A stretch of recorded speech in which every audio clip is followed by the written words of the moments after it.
আসসালামু আলাইকুম গাইস, কেমন আছেন? আশা করি অনেক ভালো আছেন। ভূপালী ব্যাংকের চেক কিভাবে লিখবেন A to Z সম্পূর্ণ প্রসেসটি দেখা দিব। ভিডিওটি আপনারা মনোযোগ সহকারে দেখবেন।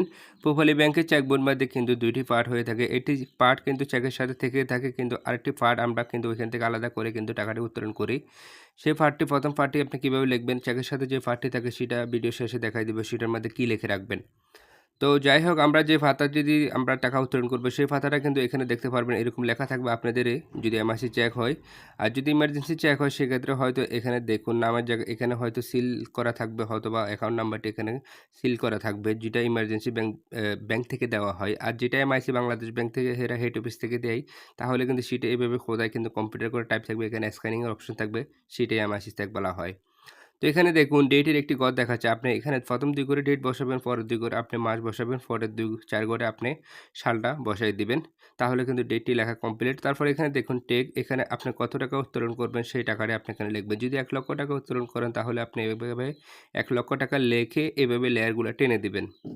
এখন লেয়ারগুলো টেনে দিলে কি সুবিধা হয়? এখানে যদি কোনো অংশ ফাঁকা থাকে সেক্ষেত্রে আপনার ব্যাংক কর্তৃপক্ষ অথবা আপনি চেকটা যাকে দিয়ে টাকাটা উত্তোলন করবেন অথবা কাউকে দিলেন সেই চাইলে কিন্তু আপনি দেখা যায় ১০,০০০ টাকা উত্তোলন করলেন, লিখলেন, আপনি যদি একটি শূন্য দিয়ে দেন তাহলে কিন্তু ১,০০,০০০ টাকা হয়ে যাবে। সেইজন্য আপনি কিন্তু এখানে যেহেতু কোনো ধরনের ফাঁকা না থাকে সেটা আপনি ফলো করে এভাবে লেয়ারগুলা টেনে দেওয়ার জন্য চেষ্টা করবেন।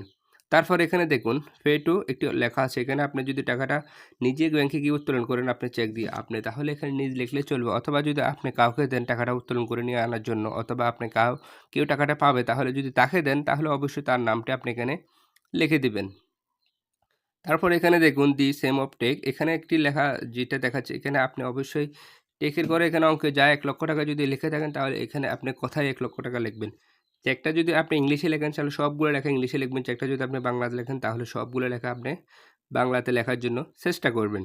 আপনি কোথাও এক ঘরে ইংলিশ লিখলেন, কোথাও এক ঘরে বাংলা লিখলেন তাহলে কিন্তু হবে না। আপনি বাংলা লিখলে বাংলা লিখবেন, ইংলিশ লিখলে ইংলিশ লিখবেন।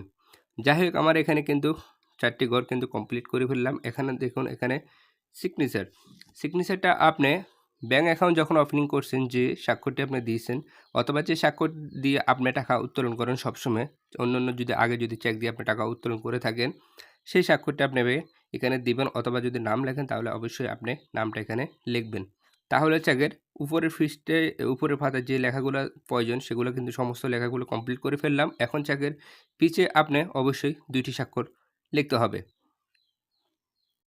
চেকের পিছনে যদি আপনি নিজেই এই চেকটা দিয়ে যদি টাকা উত্তোলন করেন সেক্ষেত্রে আপনি স্বাক্ষর দিলে চলবে। আর যদি চেকটি আপনি কাউকে দেন, কাউকে দিয়ে টাকাটি উত্তোলন করেন তাহলে অবশ্যই তার নাম লিখলে চলবে। আপনার স্বাক্ষর পিছিয়ে না দিলেও চলবে। যদি আপনি নিজেই টাকা তোলেন তাহলে অবশ্যই আপনি স্বাক্ষর লাগবে। আর যদি অন্য কোনো ব্যক্তিকে দেন তাহলে ওই ব্যক্তির ২ টি স্বাক্ষর লাগবে। আপনারা বিষয়টা একটু ভালোভাবে শুনে বুঝে নিবেন।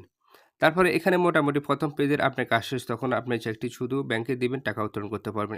চেক বইয়ের সাথে কিন্তু একটি পেজ সবসময় থেকে থাকে। সেই পেজের মধ্যে আপনারা কি লিখবেন? এক কথায় যদি আপনি নিজেই টাকা উত্তোলন করেন তাহলে ডেট লিখবেন। এখানে পে টু অপশনে আপনি নিজ লিখবেন, অথবা আপনার নাম লিখবেন।